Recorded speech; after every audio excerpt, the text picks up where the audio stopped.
ये शॉप है जिसपे सीमा जो है बिरयानी रोज़ खाती है। ये अभी शॉप तो बंद पड़ा हुआ, ये थोड़ा देर से खुलेगा, 12-1 बजे के करीब ये बिरयानी का शॉप खुलेगा।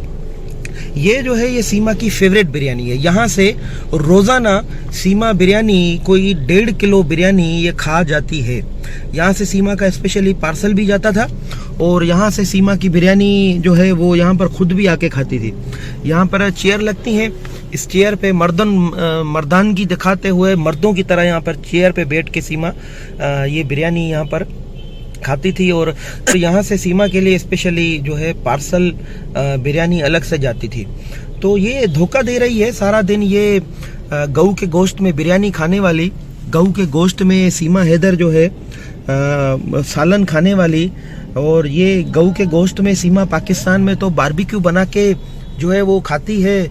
हर जो ईद उल अज़हा आती है, जो बड़ी ईद आती है बकरे काटने वाली और बड़े जानवर काटने वाली, उसमें तो ये बारबेक्यू बना के खाती है। ये देखें, ये सीमा इससे बिरयानी खाती है ये गऊ के गोश्त में। और अब इंडिया में कहती है कि भाई गऊ हत्या बंद करो, जय माता की। भाई सीमा हैदर, तुम यहाँ से बिरयानी खाती हो। अब अगर शॉप खुली होती तो मैं दुकान के मालिक से और दुकान के जो वेटर हैं उनसे भी मैं आपकी बात करा था, लेकिन अनफॉर्चुनेटली दुकान बंद है। इसके अलावा भी सीमा जो है गऊ के गोश्त में हलीम खाती है। सीमा गऊ के गोश्त में यहाँ पर पाकिस्तान में निहारी खाती है, कढ़ाई खाती है। वो सारी दुकानें भी मैं आपको दिखाऊंगा। तो सबसे पहले ये मैं बड़ा ज़रूरी समझता था, क्योंकि ये अभी इशू बना रही है। जो सनातनी भाई हैं उनकी हमदर्दियाँ हासिल करने के लिए ये नई जो है मुहिम चला रही है। स्क्रिप्टेड इसको दिया जा रहा है। एपी सिंह जो नाटकी है इसकी तरफ से और कुछ सियासी नेता हैं उनकी तरफ से कि आप ये गौ माता का ये झूठा प्रोपेगेंडा करें तो आपको ये मिल जाएगा। दोस्तों नमस्कार, सलाम। जैसा कि आपको सभी को मालूम है कि सीमा हैदर केस अब काफी तेजी से चल रहा है और गति पकड़ चुका है। तो कानूनी प्रक्रिया को तेज करते हुए आज मैंने एसएचओ जेवर को एक क्रिमिनल कंप्लेंट सीमा के खिलाफ, नेत्रपाल के खिलाफ और सचिन के खिलाफ फाइल की है, जो कि इंडियन पेनल कोड की धारा 153A, 195, 196, 197, 199, 201, 205, 209, 406, 420, 467, 468 और 459, 471, 494, 495, 496, 120B आईटी एक्ट 2000 की सेक्शन 67 एवं सेक्शन 11A भारतीय विदेशी अधिनियम 1946 बरखिलाफ सीमा हैदर केयर ऑफ सचिन मीना पुत्र नेत्रपाल व नेत्रपाल उर्फ नेत्र पुत्र बिशंबर, ये रेजिडेंट ऑफ रबूपुरा, जिस कंप्लेंट में हमने कहा है कि जैसा कि आप सभी जानते हैं कि पाकिस्तानी महिला सीमा हैदर, जो कि गैर कानूनी तरीके से नेपाल के रास्ते भारत की सीमा में गुलाम हैदर के 4 बच्चों के साथ, जिनकी उम्र 6 वर्ष से कम है, अपराधी सचिन पुत्र नेत्रपाल उर्फ नेत्र निवासी रबूपुरा उत्तर प्रदेश की मदद से भारत की सीमा में प्रवेश कर गई थी, जिसे रघुपुरा पुलिस द्वारा 3/7/2023 को सेक्टर 59 बल्लभगढ़ जिला फरीदाबाद हरियाणा से गिरफ्तार करके रघुपुरा पुलिस द्वारा कोर्ट में पेश किया गया था और उसके 4 नाबालिग बच्चों को बरामद कर लिया गया था तथा अपराधी सचिन को भी उसके साथ गिरफ्तार कर लिया गया था, जिसके खिलाफ दिनांक 4/7/2023 को रघुपुरा पुलिस स्टेशन में एक सेक्शन 14, 1946 व 120B आईपीसी के तहत मुकदमा दर्ज हुआ था और 7/7/2023 को अदालत से कुछ शर्तों पर सीमा हैदर को, नेत्रपाल को और सचिन को रिहा किया गया था। अदालत से जो सशर्त जमानत मिली थी, उसके बाद पाकिस्तानी नागरिक सीमा हैदर पत्नी गुलाम हैदर हाल मुकाम केयर ऑफ सचिन पुत्र नेत्रपाल रबूपुरा के यहाँ रह रही है और लगातार वो 153A सेक्शन 195, 196, 197, 199, 201, 205, 209, 206, 420, 467, 68, 494, 120B आईपीसी व आईटी एक्ट की सेक्शन 67 व 11A भारतीय विदेशी अधिनियम 1940 का लगातार जो है वो अपराध कर रही है। अब आपको बता दूं कि सेक्शन 153A में क्या आता है।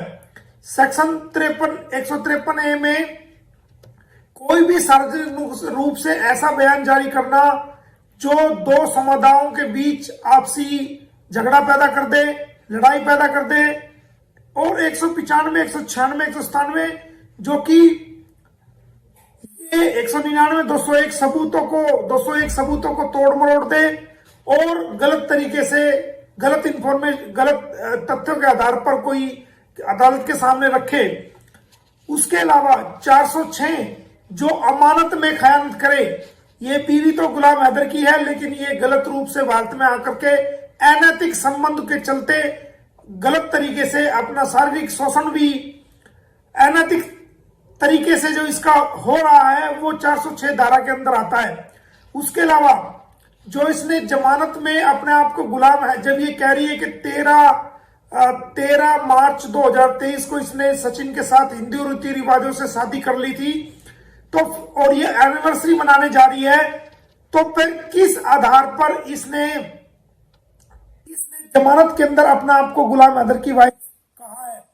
और एफआईआर के अंदर जो इसने फैक्ट बताए हैं, जो एफआईआर में दर्ज है, उसके मुताबिक इसने गुलाम हैदर को अपना पति बताया है।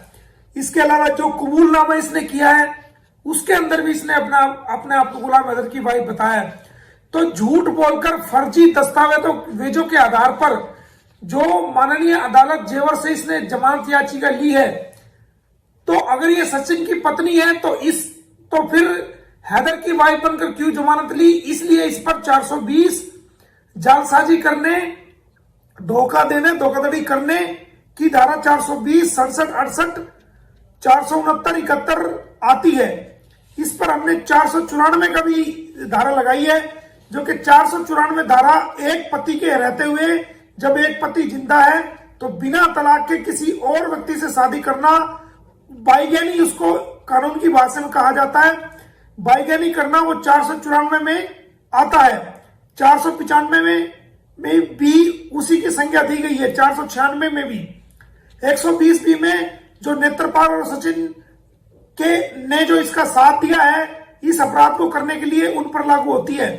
और सेक्शन 67 जो कि आईटी एक्ट की, यानी कि मीडिया द्वारा किसी भी भ्रांति को, झूठी बात को, भ्रम को फैलाना, झूठ बात को फैलाना मीडिया के माध्यम से, वो सेक्शन 67 आईटी एक्ट 2000 की आती है। इसके अलावा सेक्शन ए विदेशी अधिनियम 1940 का भी अपराध किया है। तो हमने डिटेल से आज पूरी कहानी लिखकर और इसके अंदर बताया कि अगर ये कहती है कि भाई मैंने सचिन से 13 मार्च 2023 को शादी की थी, तो हमने कंप्लेंट में लिखा है, तो आपने जमानत के अंदर अपने आप को गुलाम हैदर की बीवी बताकर क्यों जमानत अर्जी फर्जी जालसाजी करके दायर की, और क्यों आपने वो जमानत वहां से बतौर गुलाम हैदर की बीवी प्राप्त की? अगर आपने शादी कर ली थी तो आपको सचिन की वाइफ बताना चाहिए था। तो इस प्रकार हमने सारी डिटेल के साथ आज इसका अभी कोई कानूनी तलाक नहीं हुआ है, और ये किस प्रकार ये सोशल मीडिया पर कह रही है कि भाई हम अपनी एनिवर्सरी मनाने जा रहे हैं, तो वो लिखित में शिकायत कम से कम 20 धाराओं के तहत हमने आज एसएचओ जेवर को उनके कार्यालय में लिखित में कंप्लेंट दी है।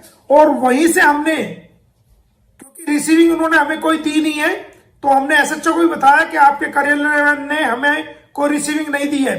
तो मैंने वही थाना सही कमिश्नर ऑफ पुलिस को और डिस्ट्रिक्ट मजिस्ट्रेट को और खुद एसएचओ को पीडीएफ द्वारा कंप्लेंट जो है वो मेल कर दी है और बाय हैंड कॉपी भी उनको दे दी है। अब जल्द इसके खिलाफ एफआईआर दर्ज होगी, और इन धाराओं में कम से कम 20 धाराएं हैं जिनके अंदर 7 साल से 10 साल तक की सजा का प्रावधान है। अगर ये एफआईआर दर्ज होने के बाद पुलिस इसको बुलाएगी और बाकायदा इसका बयान दर्ज करेगी कि आपके खिलाफ ये एलिगेशन है, आप बताइए। अगर ये कहती है कि मैंने सचिन से शादी कर ली 13 मार्च 2023 को, तो फिर तुमने कोर्ट में खुद को गुलाम की बीवी दिखाकर क्यों जमानत ली, तो इसके ऊपर 420, 467, 68, 471 जालसाजी की सारी धाराएं लगेंगी। अगर ये कहती है कि नहीं मैं तो गुलाम की बीवी हूं, तो फिर ये भारत देश को और देश के लोगों को क्यों गुमराह कर रही है। तो ये दोनों तरह से फंस चुकी है। अगर ये खुद को गुलाम की वाइफ बताएगी तो जब भी ये फंसेगी, और अगर ये खुद को सचिन की वाइफ बताएगी तब भी इस पर 420 की सेक्शन लागू होगी। और बहुत ही जल्द इस बात को पूरी दुनिया के लोग भी देखेंगे कि किस प्रकार इसने भारत को के लोगों को और दुनिया के लोगों को ये गुमराह करती चली आ रही है। और आपने देखा होगा कि आजकल नई नई ये झंडे लेकर के कहती है कि हमारा देश है, हमारा देश। तेरा देश कहां से आ गया? तू तो घुसपैठी है। ये भारत तो भारतीयों का है, तेरा देश तो पाकिस्तान है, तेरा देश तो ये नहीं है। तेरा देश कैसे हो गया? अभी तू यहां की नागरिक नहीं है, अभी तू यहां घुसपैठ करके आया। तेरे खिलाफ एक आपराधिक मुकदमा दर्ज है सेक्शन 14 में, फॉरेन एक्ट 1946 के तहत, और भी लीगल कार्रवाई तेरे यहाँ चली। तेरा देश कहां से हो गया? तू हमारे देश को अपना देश कैसे बता रही है? तेरा देश तो ये है ही नहीं।